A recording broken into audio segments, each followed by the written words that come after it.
오늘은 말하고 깨닫고 생각하는 것이 라는 제목으로 말씀을 나누고자 합니다.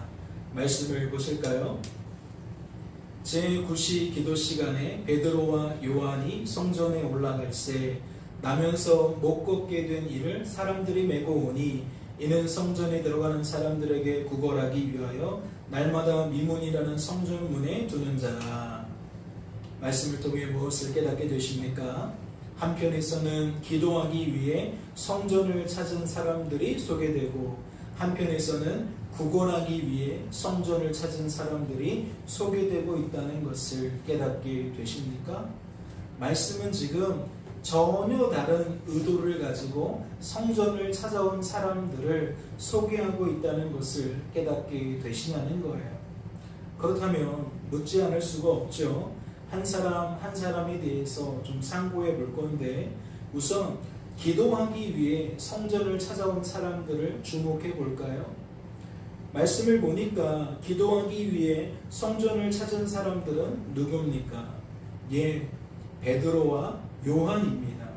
지금 사도행전 3장 말씀인데요, 사도행전 2절 말씀을 보면, 사도행전 2장 말씀을 보면 이 베드로와 요한을 어떻게 소개하고 있냐면, 오순절 성령 강림 사건을 통해 성령의 충만함이 무엇인지 처음으로 경험한 베드로와 요한의 모습을 소개하고 있습니다.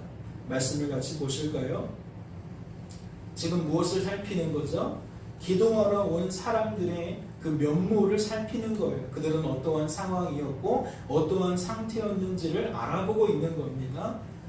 말씀을 볼게요. 오순절 날이 이미 이름에 그들이 다 같이 한 곳에 모였더니 호련히 하늘로부터 급하고 강한 바람 같은 소리가 있어 그들이 앉은 온 집에 가득하며 마치 불의 혀처럼 갈라지는 것들이 그들에게 보여 각 사람 위에 하나씩 임하여 있더니 그들이 다 성령의 충만함을 받고 성령이 말하게 하심을 따라 다른 언어들로 말하기를 시작하니라. 그들은 오순절 날에 무엇을 경험해요? 성령 하나님께서 강림하시는 사건을 경험해요. 성령 하나님이 우리들 가운데 찾아오시는, 임재하시는 경험을 하게 되어진다는 거죠. 그 모습이 어때요? 너무나도 신비스러워 보입니다. 이러한 일들을 누가 경험했겠어요? 말씀에 지금 소개하고 있는 바를 주목해 보니까 너무나도 신비스러운 일들이 그날 그곳에서 벌어진 것 같아요. 그들은 말씀을 보니까 성령 충만함을 받고 성령이 말하게 하심을 따라 다른 언어들로 말하게 되었다라고 소개하고 있습니다. 무슨 경험을 이야기하고 있는 거죠? 사람들이 급하고 강한 바람과 같은 소리가 그들이 모여있는 장소를 휘감았는데 이게 뭐지 하는 정도의 무언가 느낌이 들었는데 그들이 무엇을 봐요? 불의 혀 같은 이미지를 봐요. 그리고 그것들이 각 사람에게 임하는 것을 보게 됩니다. 그리고 어떠한 변화가 나타나요? 갑자기 조금 전에 사용하던 언어가 멈춰지고 새로운 말들을 하게 되는 거예요. 예를 들어 한국 사람은 대부분 한국말을 쓰겠죠. 한국어를 쓸 거예요. 그러니까 조금 전까지만 해도 사람들이 한국어로 이야기를 하고 있었는데 이 일을 경험하게 되니까 갑자기 사람들의 언어가 달라져요. 어떤 언어가 달라져요? 성령의 말하게 하심을 따라 다른 언어들로 말하게 되었다라고 얘기했잖아요. 한국어가 아니라 다른 나라 말로 말을 하게 되었다는 거예요. 중국어로, 일본어로, 영어로, 독일어로, 프랑스어로 그렇게 다양한 나라의 사람들의 말로 사람들이 하나님 때문에 말하기 시작했다는 거죠. 고린도전서 말씀은 이러한 모습을 어떻게 소개합니까? 각 사람에게 성령을 나타내심은 유익하게 하려 하심이라. 성부 하나님께서 각 사람을 향한 하나님의 뜻을 이루시기 위해 성령 하나님의 능력을 친히 나타내신 것으로 소개를 해요. 하나님께서 우리들을 유익하게 하시기 위해서 하나님의 능력을 나타내신 것으로 소개한다는 거죠. 이어지는 말씀도 볼까요? 어떤 사람에게는 성령으로 말미암아 지혜의 말씀을, 어떤 사람에게는 같은 성령을 따라 지식의 말씀을, 다른 사람에게는 같은 성령으로 믿음을, 어떤 사람에게는 한 성령으로 병 고치는 은사를, 어떤 사람에게는 능력 행함을, 어떤 사람에게는 예언함을, 어떤 사람에게는 영들 분별함을, 다른 사람에게는 각종 방언 말함을, 어떤 사람에게는 방언들 통역함을 주시나니. 하나님께서 하나님의 능력을 나타내시면 이와 같이 다양한 모습으로 나타내신다는 거예요. 그렇다면 우리들은 이 중에 무엇을 찾아야 됩니까? 오순절 성령 강림 사건을 통해 나타난 성령 하나님의 능력은 무엇일까? 그 능력을 찾아보아야겠죠. 조금 전에 살펴본 말씀과 이 말씀을 빗대어서 살펴보세요. 어떠한 일들이 벌어진 거죠? 10절 말씀 중에 끄트머리에 무엇이 있어요? 각종 방언을 말하는 게 있어요. 지금 오순절 성령 강림 사건 속에 사람들이 각종 방언을 말하게 된 겁니다. 즉 방언의 은사가 성령 하나님의 이러한 능력이 그날 그곳에 나타난다는 거죠. 그렇다면 묻지 않을 수가 없어요. 무엇을 묻지 않을 수 없어요? 과연 그렇다면 어떠한 유익이 나타났을지 묻지 않을 수가 없어요. 하나님은 분명 이러한 하나님의 능력을 나타내시는 이유가 있다 그랬어요. 각 사람에게 유익하게 하시기 위하여 이와 같은 일들을 행하신다라고 소개했다는 거죠. 과연 어떠한 유익이 있었을까요? 어떠한 하나님의 뜻이 성취되었을까요? 다시 사도행전 2장 말씀으로 돌아가 볼까요? 그때의 경건한 유대인들이 천하 각국으로부터 와서 예루살렘에 머물러 있더니 이 소리가 나매 큰 무리가 모여 각각 자기의 방언으로 제자들이 말하는 것을 듣고 소동하여. 무엇을 알 수 있어요? 우연이 아니었구나라는 것을 알 수 있어요. 그날 그곳에 성령 강림 사건을 통해 많은 사람들이 다양한 나라의 언어들로 말하기 시작한 것은 우연이 아니었구나.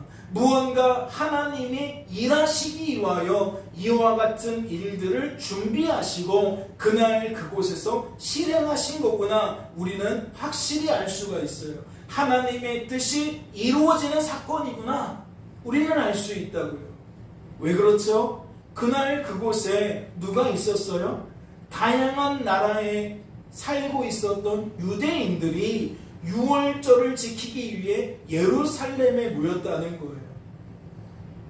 이스라엘 사람인데 자신의 아버지가 또는 자신의 할아버지가 미국에서 살고 있어요. 그러니까 자신은 이스라엘 사람인데 어떠한 언어를 쓸 수 있어요? 영어를 쓸 수 있어요.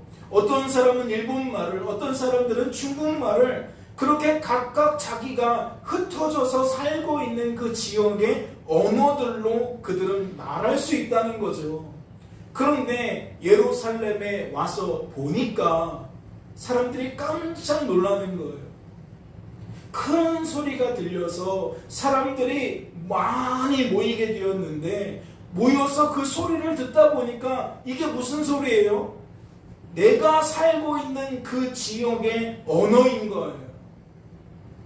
어떤 사람은 영어로 말하고, 어떤 사람은 중국말로 말하고, 어떤 사람들은 일본말로 말하고. 그러니까 사람들이 난리가 난 거예요. 어떻게 이런 일이 있을까 깜짝 놀란 거예요. 이어지는 말씀도 볼까요? 다 놀라 신기하게 여겨 이르되, 보라, 이 말하는 사람들이 다 갈릴리 사람이 아니냐? 우리 각 사람이 난 곳 방언으로 듣게 되는 것이 어찌 됨이냐? 그들은 깜짝 놀랐어요. 당황스러웠다는 거죠. 그리고 지금 보고 있는 이 모습, 듣고 있는 이 소리에 그들은 신기하게 반응했어요. 무엇 때문이죠? 어떻게 저 사람들이 우리 말을 할 수 있을까라고 생각했기 때문에 그래요. 저들은 갈릴리에서 평생 동안 살아온 사람들인데, 저들은 내가 알기로 그렇게 학문에 매진한 사람들이 아닌데, 열심히 우리나라 말을 공부한 사람들이 아닌데, 그냥 자신이 태어난 곳에서 자신들의 생업을 하기에 급급한 그러한 사람들인데, 어떻게 저 사람들이, 이처럼 많은 사람들이 사용하고 있는 그 각각의 언어들로 말을 할 수 있는 거냐. 사람들은 깜짝 놀라고 신기하고 당황스러워했다는 거죠. 그렇다면 그 결과는 무엇일까요? 사람들이 지금 막 분위기가 어수선해요. 신기해하는 사람, 놀라는 사람, 당황스러운 사람, 또 어떤 사람들은 심지어 이 사람들이 제정신이 아니구나 라고 폄하하는 사람, 별의별 종류의 사람들이 다 나타났어요. 그런데 말씀을 보니까 이렇게 설명하고 있어요. 베드로가 11 사도와 함께 서서 소리를 높여 이르되, 베드로가 큰 목소리로 떠드는 사람들, 수군거리는 사람들을 진정시키는 거예요.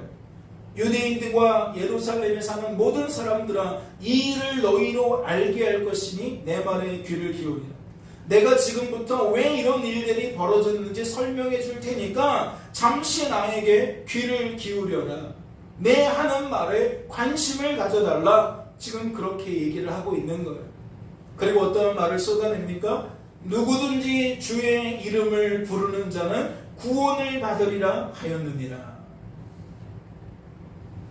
성령의 충만함을 받았던 베드로는 놀라워하는 많은 사람들을 향해 큰 목소리로 복음을 소개하고 있어요. 우리 주님이 어떠한 분이신지, 예수님이 어떠한 분이신지 사람들에게 소개하고 있다는 거죠. 이어지는 말씀을 볼까요? 이스라엘 사람들아, 이 말을 들으라. 너희도 아는 바와 같이 하나님께서 나사렛 예수로 큰 권능과 기사와 표적을 너희 가운데서 베푸사 너희 앞에서 그를 증언하셨느니라. 그가 하나님께서 정하신 뜻과 미리 아신 대로 내준 바 되었거늘 너희가 법 없는 자들의 손을 빌려 못 박아 죽였으나 하나님께서 그를 사망의 고통에서 풀어 살리셨으니 이는 그가 사망에 매여 있을 수 없었습니다. 그런즉 이스라엘 온 집은 확실히 알지니 너희가 이 십자가에 못 박은 이 예수를 하나님이 주와 그리스도가 되게 하셨느니라. 베드로는 사람들에게 어떠한 이야기를 하고 있는 거예요? 예수님은 약 3년 넘게 사람들에게 다양한 천국 말씀과 병고침의 은혜와 귀신이 떠나가는 은혜와 죽은 자를 살리시는 은혜와 많은 일들을 행하고 보이셨어요. 그러니까 3년이 넘는 시간 동안 이러한 일들을 행했다는 건 6월절이 해마다 거듭되는데 많은 사람들이 예루살렘에 모일 때마다 이 예수님에 대한 이야기로 큰 이슈가 되었다는 거예요. 아, 예수님이라는 분이 계신데 그분은 참 놀라운 일들을 많이 하셔. 그분은 좀 특이한 분이야. 사람들의 관심이 많이 쏠려 있다는 거죠. 그런데 지금 직전에 어떠한 일들이 벌어진 거예요? 그러한 예수님이 사람들이 무언가 잔뜩 기대하고 무언가 우러러보며 찬양하던 그 예수님이 갑자기 며칠 사이에 십자가에 달려 돌아가신 거예요. 십자가에 달려 돌아가시는 그 해에 벌어진 일이라는 거예요. 지금 이 말씀은. 그러니까 말씀을 다시 한번 보세요. 이스라엘 사람들아, 이 말을 들으라. 너희도 아는 바와 같이 하나님께서 나사렛 예수로 큰 권능과 기사와 표적을 너희 가운데서 베푸사 너희 앞에서 그를 증언하셨느니라. 그가 하나님께서 정하신 뜻과 미리 아신 바대로 내준 바 되었거늘 너희가 법 없는 자들의 손을 빌려 못 박아 죽였어. 지금 그러한 이야기들, 지난 3년 동안 하나님이 예수님을 통해 어떠한 일들을 하셨는지 설명하고, 예수님이 법 없는 자들의 손을 빌려 못 박아 죽으셨다, 십자가에 달려 죽으셨다, 지금 그 얘기를 하고 있는 거예요. 그런데 많은 사람들이 놓치고 있는 부분들을 거론하고 있어요. 무엇을 거론하는 거죠? 예수님은 부활하셨다라는 것을 거론하고 있어요. 하나님께서 그를 다시 살리셨다는 것을 이야기하고 있다고요.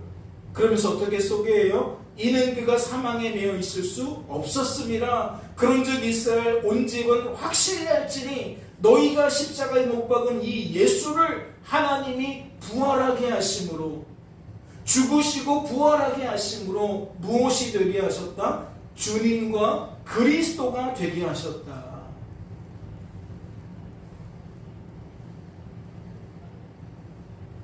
사랑하는 성도 여러분, 이 복음을 듣게 된 사람들이 어떻게 반응했을까요?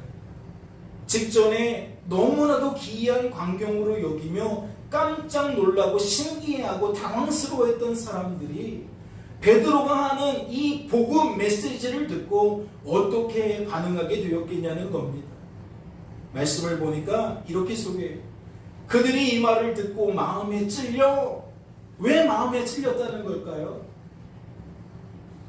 자신들이 예수님을 십자가에 못 박아 죽는 일에 동조하지 않았다면 마음에 찔릴 게 있어요? 예수님을 사기꾼이라고 외치고 예수님을 십자가에 못 박아 죽게 해야 된다고 외치지 않았다면 마음에 찔릴 게 있어요? 마음에 찔릴 게 없죠. 예수님을 하나님으로 믿었다면, 예수님을 하나님이 보내주신 메시아로 믿었다면 마음에 찔릴 게 없어요. 그런데 지금 말씀을 듣고 베드로의 그 복음 전함을 듣고 마음이 찔렸다는 것은 다 무거움이 있는 거죠. 아, 내가 그런 줄도 모르고 예수님을 믿지 못했구나. 내가 그런 줄도 모르고 예수님을 사기꾼이라고 윽박질렀구나. 잘못 판단했구나. 다 마음의 찔림을 받았다는 거예요. 그런 그들이 어떻게 반응합니까? 베드로와 다른 사도들에게 물어 이르되 형제들아 우리가 어찌할꼬 하거늘. 맞다. 우리가 그랬다. 예수를 못 박아 죽였다. 하나님이 보내신 메시아를 메시아로 영접하지 않았다. 그러면 우리가 어떻게 해야 되겠느냐? 이미 벌어진 일인데 우리가 이것을 어떻게 해야 되겠느냐? 답답한 마음에 사람들이 울부짖는 거예요. 그러자 베드로가 또다시 그들에게 복음 메시지를 선포합니다. 베드로가 이르되 너희가 회개하여. 회개라는 말이 무엇이죠? 잘못한 것이 있으면 잘못했다고 하나님께 고백하라는 거예요. 그리고 각각 예수 그리스도의 이름으로 세례를 받고 그러한 너희의 죄의 사함을 받아라. 그리하면 성령의 선물을 너희들도 받을 것이다. 왜? 우리들도 지금 성령의 선물을 받았는데 너희들도 받게 되어질 것이다 라고 선포했다는 거죠. 또 궁금하지 않나요? 과연 사람들이 그 말을 듣고 어떻게 반응했을지 궁금하지 않냐는 거죠. 말씀은 그 다음 메시지를 이렇게 소개합니다. 이 약속은 너희와 너희 자녀와 모든 먼데 사람 곧 주 우리 하나님이 얼마든지 부르시는 자들에게 하신 것이다. 이 또한 하나님의 메시지인데요. 하나님은요, 하나님의 택한 백성들을 구원하시기 위해서 동서남북 사방에서 불러 모으신다 그랬어요. 그러니까 지금 택함 받은 백성들을 하나님이 부르셔서 오늘 모으셨다는 거죠. 여러 말로 확증하며 권하여 이르되 너희가 이 패역한 세대에서 구원을 받아. 너희 중에 하나님이 택함 받은 사람이 있다면 오늘 이 메시지를 듣고 회개하고 세례받고 구원을 받아라. 지금 그 이야기를 하고 있다는 거예요. 그러자 사람들이 이렇게 반응합니다. 그 말을 받은 사람들은 세례를 받으며. 놀랍지 않아요? 사람들이 그날 그곳에서 보게 된 광경 때문에 너무나도 당황스러워하고 신기해하고 놀라워했는데 결국 그것이 그렇게 끝나지 않아요. 하나님이 그날 그곳에서 그런 일을 벌이신 까닭은 결국 하나님의 자녀들을 그곳에서 세우기 위함이었어요. 말씀을 보세요. 이날의 신도의 수가 3,000이나 더합니다. 한순간에 교회가 성도가 3,000명이 된 거예요. 조금 전까지는 120명이었는데 120명이었던 교회가 갑자기 3,120명으로 부흥하게 된 거예요. 놀라운 일이죠. 하나님이 하나님의 뜻을 이와 같은 방식으로 성취하셨다는 거예요. 그렇다면 우리가 조금 전에 살펴보았던 사도행전 3장 말씀으로 다시 돌아가 볼까요? 지금 말씀에 기도하기 위하여 성전을 찾은 베드로와 요한이 직전에 어떠한 일들을 경험했는지 지금 우리는 살펴본 거예요. 그들은 정말 인생 중에서 경험할 수 없는 놀라운 경험을 또다시 하게 된 거예요. 아, 하나님이 하시면 이러한 일들까지도 가능하구나. 그들은 깨달았다라는 거죠. 그렇다면 이제 누구를 주목해야 됩니까? 하나님께서 또 다른 누군가를 유익하게 만들기 위한 이야기잖아요. 그렇다면 누가 그 주인공이 될 수 있어요? 2절 말씀에 소개된 나면서 못 걷게 된 사람이 하나님께서 부르신 또 다른 주인공이라는 것을 우리들은 알 수가 있는 거예요. 말씀을 보세요. 그가 베드로와 요한이 성전에 들어가려 함을 보고 구걸하거늘 베드로가 요한과 더불어 주목하여 이르되 우리를 보라 하니 그가 그들에게 무엇을 얻을까 하여 바라보거늘 베드로가 이르되 은과 금은 내게 없거니와 내게 있는 이것을 내게 주노니 나사렛 예수 그리스도의 이름으로 일어나 걸으라 하고 오른손을 잡아 일으키니 발과 발목이 곧 힘을 얻고 뛰어서서 걸으며. 말씀을 통해 무엇을 깨닫게 되십니까? 성부 하나님께서 이번에도 베드로를 통해 성령 하나님의 능력을 나타내셨다는 것을 깨닫게 되십니까? 직전의 상황에서는 하나님께서 방언의 은사를 주셨잖아요. 그런데 이제 보니까 무엇이 나타나요? 하나님께서 베드로를 통해 나면서 못 걷게 된 사람을 치료하신 것을 나타내요. 예수의 이름으로 나면서 한 번도 걸어보지 못한 사람이 고침받는 역사를 소개하고 있다는 거예요. 고린도전서 말씀은 이러한 모습을 어떻게 소개하죠? 9절 말씀을 보니까 하나님이 주시는 은사는 무엇이 있어요? 병 고치는 은사가 있어요. 그러니까 하나님께서 우리를 통해 이와 같은 하나님의 능력을 나타내실 때가 있다는 거예요. 그리고 그 모습이 지금 사도행전 3장 말씀에 소개가 되어 있다는 거죠. 그렇다면 하나님 때문에 병고침을 받게 된 그 사람은, 유익하게 된 그 사람은 이 일을 통해 어떻게 반응했을까요? 한 번도 걷지 못한 사람이 걷게 되었는데 과연 그가 어떻게 반응했겠냐는 겁니다. 말씀을 보세요. 어떻게 소개하고 있죠? 그들과 함께 성전으로 들어가면서 걷기도 하고 뛰기도 하며 하나님을 찬송하니. 그는 베드로와 요한과 함께 성전으로 들어가요. 걷기도 하고 뛰기도 하고 하나님을 찬양해요. 지금 이 표현이 나면서 못 걷게 된 사람에게는 모두 다 처음인 거예요. 이해가 되세요? 나면서 못 걷게 된 사람은 지금 8절 말씀에 소개되어져 있는 이러한 행동들을 한 번도 해본 적이 없는 사람이에요. 왜 그렇죠? 이 당시에 이와 같이 장애를 가지고 태어난다는 건 하나님께 죄인으로 낙인을 찍힌 것과 똑같아요. 사람들의 이 구설수에 휘말리면서 저 사람은 진짜 죄인이야. 그러니까 나면서부터 그런 장애를 갖고 태어났지. 이렇게 소외된다는 거예요. 그런 죄인으로 취급받게 되어진다는 거예요. 그러니까 이런 사람은 어디에 들어갈 수가 없어요? 하나님이 택하신 자들만 들어가는 성전에 들어갈 수가 없어요. 장애 때문에 걸어본 적이 없겠죠. 뛰어본 적도 없겠죠. 감히 그 입술에 하나님을 찬송해 본 적이 없겠죠. 찬송하고 싶어도 혹시 하나님을 찬양하다가 주위 사람들이 들으면 가만두지 않았을 거예요. 너 같은 죄인이 어떻게 그런 행동을 할 수 있냐라고 가만두지 않았을 거라. 그러니까 그는 한 번도 이런 일들을 경험해 본 적이 없어요. 그렇다면 지금 이 말씀은 어떠한 의미를 담고 있는 거죠? 그동안 그의 발은 성전으로 들어갈 수가 없는 발이었어요. 그런데 이제는 성도들과 함께 성전으로 자유롭게 들어갈 수 있는 발이 되었다는 거예요. 그동안 그의 입은 어떻게 사용되었죠?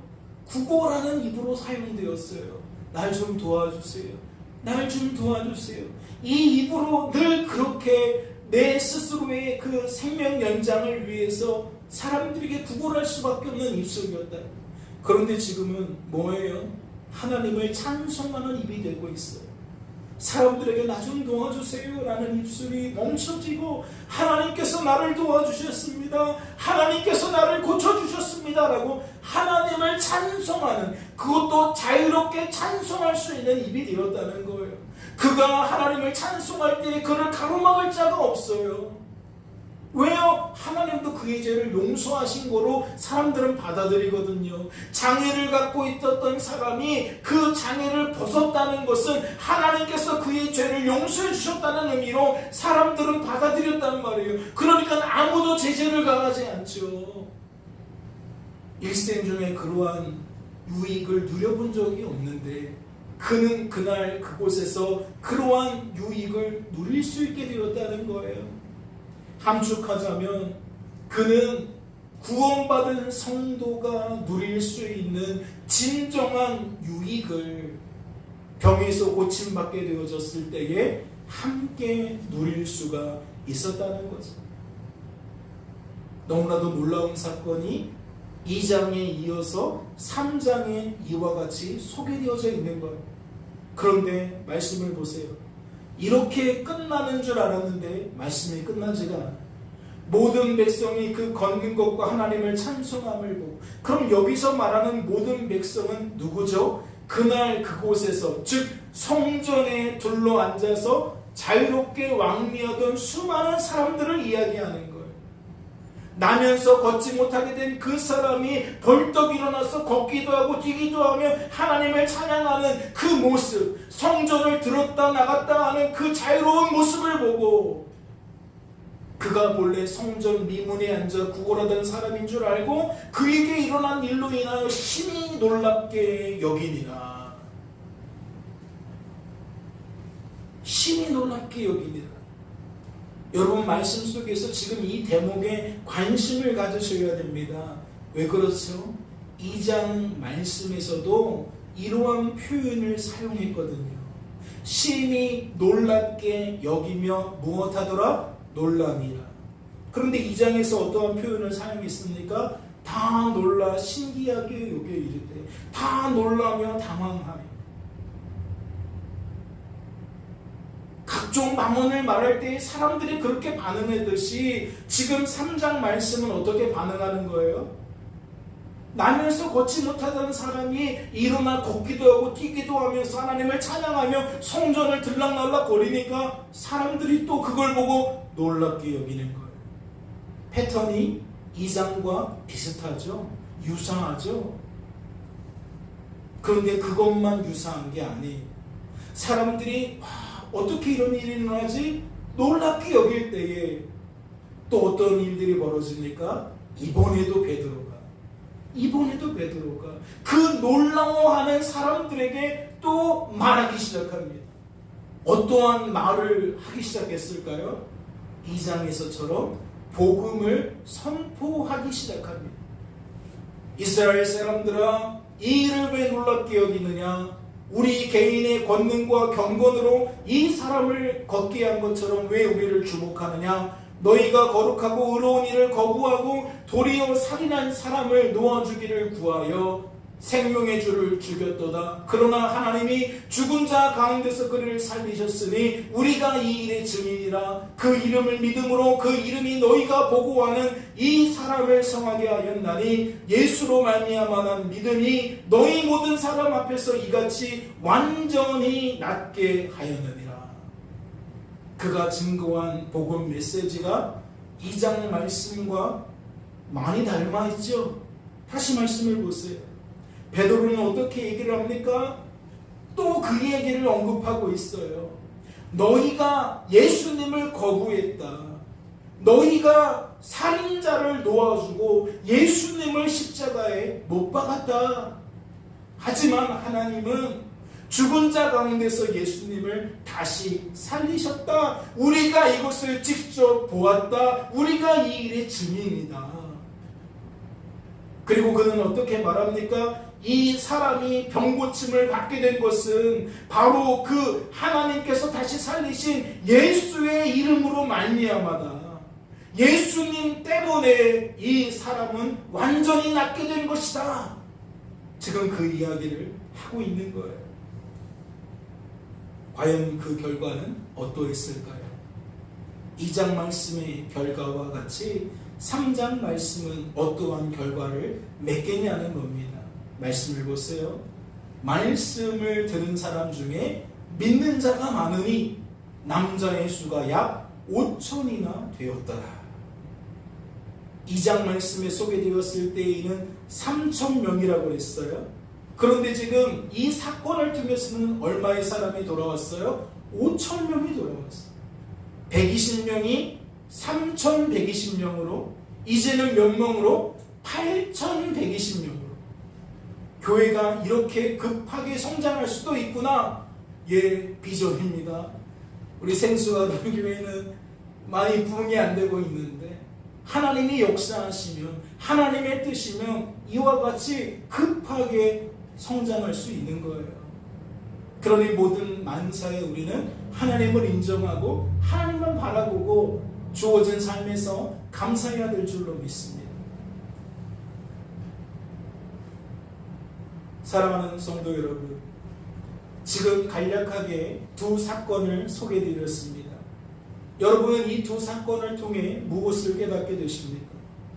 저는 지금 살펴본 이 두 가지 사건이 오늘 본문 말씀을 이해하는데 매우 큰 도움을 준다고 생각합니다.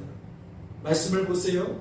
내가 어렸을 때에는 말하는 것이 어린아이와 같고 깨닫는 것이 어린아이와 같고 생각하는 것이 어린아이와 같다가 장성한 사람이 되어서는 어린아이의 일을 버렸노라. 말씀은 무엇을 소개하는 겁니까? 누군가는 어린아이처럼 말하고 깨닫고 생각하지만 누군가는 장성한 사람처럼 말하고 깨닫고 생각한다는 겁니다. 다시 말해 장성한 사람은 말하고 깨닫고 생각하는 것이 어린아이와 틀리다는 거죠. 어린아이와 다르다는 거예요. 그렇다면 묻지 않을 수가 없어요. 앞서 살펴본 두 가지 사건 속에서 그렇다면 장성한 사람처럼 말하는 사람은 누구였을까요? 앞서 살펴본 그 이야기 속에서 장성한 사람은, 어린아이처럼 말하지 않는 사람은 과연 누구겠냐는 겁니다. 예, 성령의 충만함을 받았던 베드로가 바로 그 주인공입니다. 말씀을 보세요.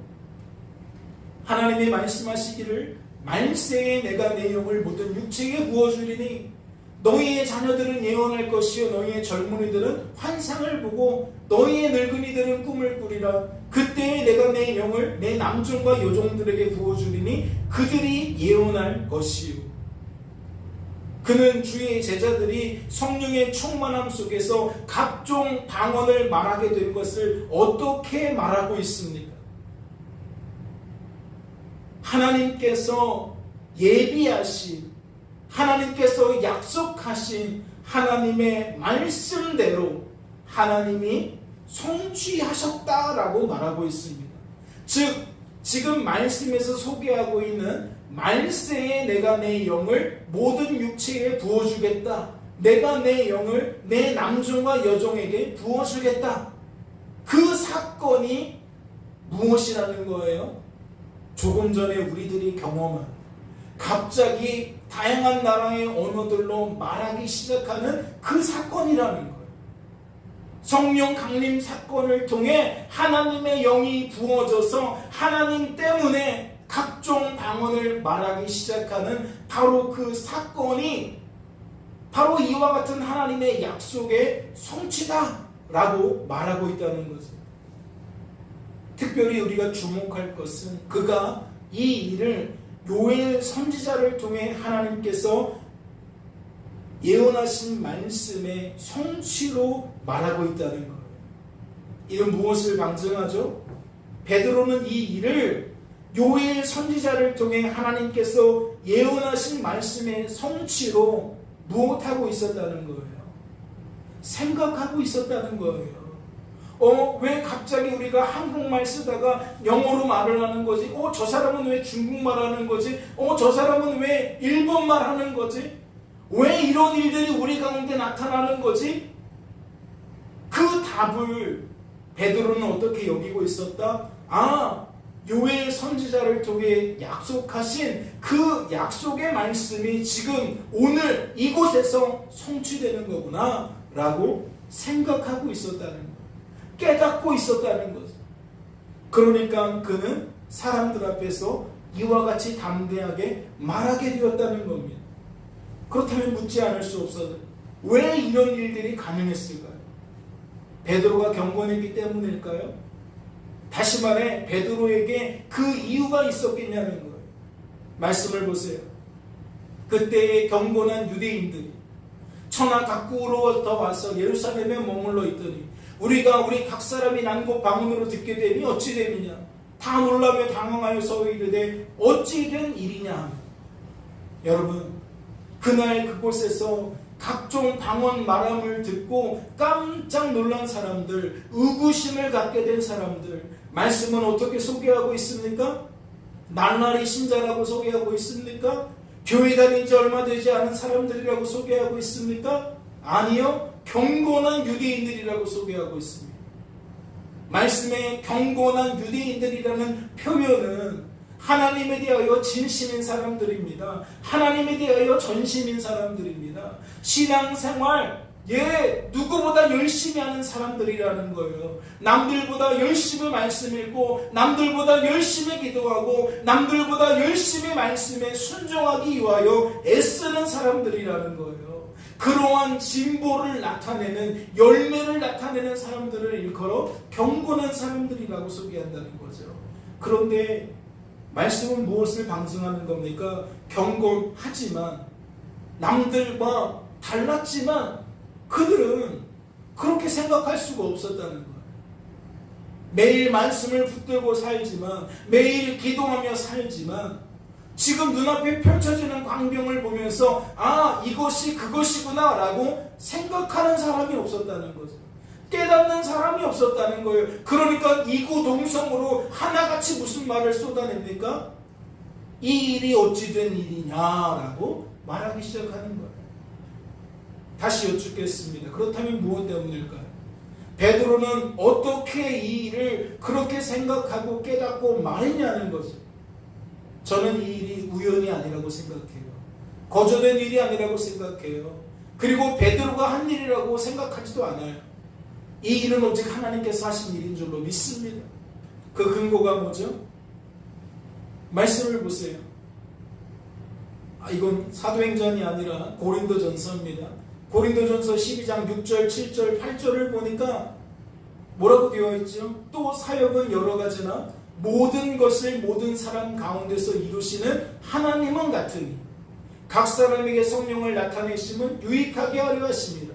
어떤 사람에게는 성령으로 말미암아 지혜의 말씀을, 어떤 사람에게는 같은 성령을 따라 지식의 말씀을. 말씀은 뭘 소개하고 있어요? 하나님이 어떤 분인지를 소개하고 있어요. 하나님을 어떤 분으로 소개하죠? 모든 것을 모든 사람 가운데 이루시는 분으로 소개해요.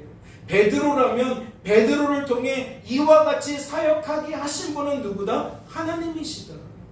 그가 이와 같이 사역하도록 만드시기 위해서는 무엇이 전제되어야 합니까? 이 사건이 요엘 선지자가 한 그 말의 응답이라는 것을 알아야 되잖아요. 그럼 이것을 아는 것을 하나님은 어떻게 설명하는 거예요? 지혜의 말씀으로, 지식의 말씀으로 설명하는 거예요.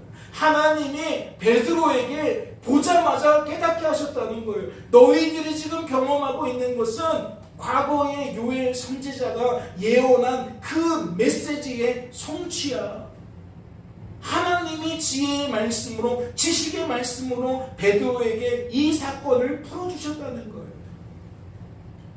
지금 7절에서 말하고 있는 각 사람에게 성령을 나타내셨다라는 것은 바로 이와 같은 모습을 수식한다라는 거죠. 하나님께서 베드로를 그렇게 쓰시려고 그렇게 풀어주셨다라는 이야기를 드리고 있는 겁니다.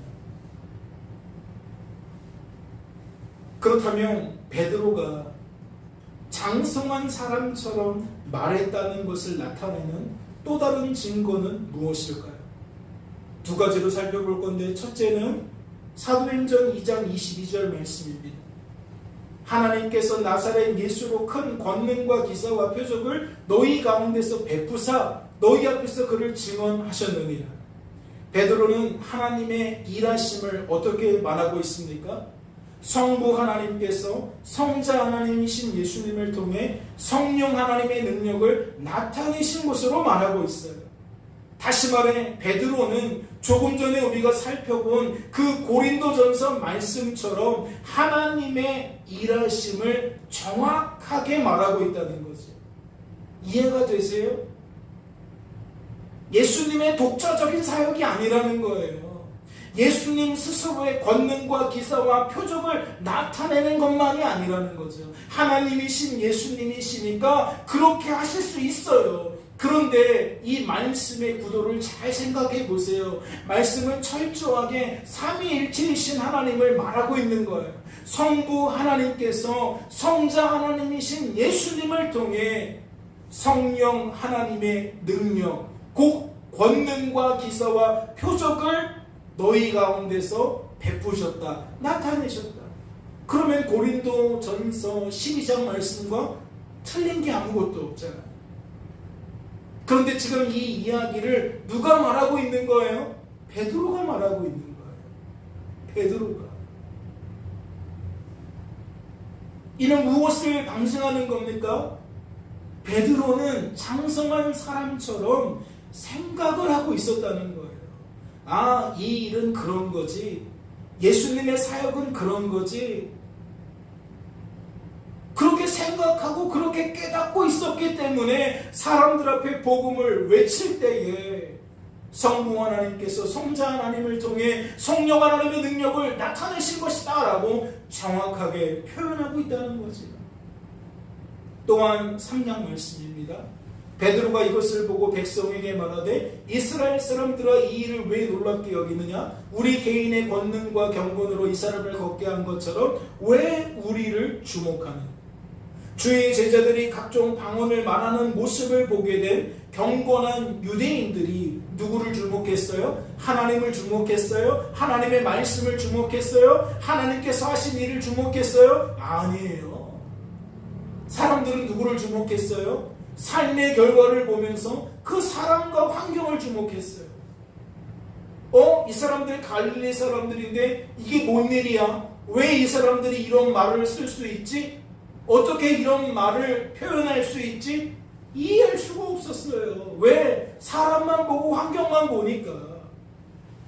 그런데 이 사건이 3장에서도 반복되는 거예요. 나면서 못 걷게 된 이가 갑자기 일어나 걷기도 하고 뛰기도 하고 하나님을 찬송하는 모습을 사람들이 본 거예요. 그러니까 사람들이 누구를 주목합니까? 하나님을 주목합니까? 하나님의 말씀을 주목합니까? 하나님의 일하심을 주목합니까? 아니죠. 사람들은 온통 누구를 주목해요? 베드로와 요한을 주목해요. 사람과 환경을 주목해요. 다시 말해 그들은 동일하게 주어진 삶의 결과 속에서 하나님의 일하심으로 생각하지도 깨닫지도 말하지도 못했다는 거예요. 송구하지만 이게 비참한 우리들의 현실 아닙니까? 영적으로 잠을 자고 있는 우리들은 도저히 하나님의 하나님 되심과 우리의 삶을 연결짓지를 못해요. 그러니까 교회 다녀도 늘 사람 논리, 환경 논리로 내게 주어진 삶을 평가하고 타인의 삶을 평가할 뿐이라는 거죠. 생각이 안 바뀌니까, 깨닫는 것이 안 바뀌니까 말하는 것이 다르지가 않다는 거예요. 하지만 베드로는 그러한 그들을 향해 어찌 말하고 있습니까? 이스라엘 사람들아, 하나님의 일하심을 제대로 볼 수 없는 사람들아, 왜 이를 놀랍게 여기느냐? 하나님이 이런 일을 하실 수 있다는 것을 모르냐? 왜 놀랍게 여기는 거야? 이렇게 얘기를 하는 거예요. 지금 너희들이 놀랍게 여기는 걸 보니까 이걸 우리가 했다고 생각하는 거구나. 지금 그 말을 하고 있다는 거죠.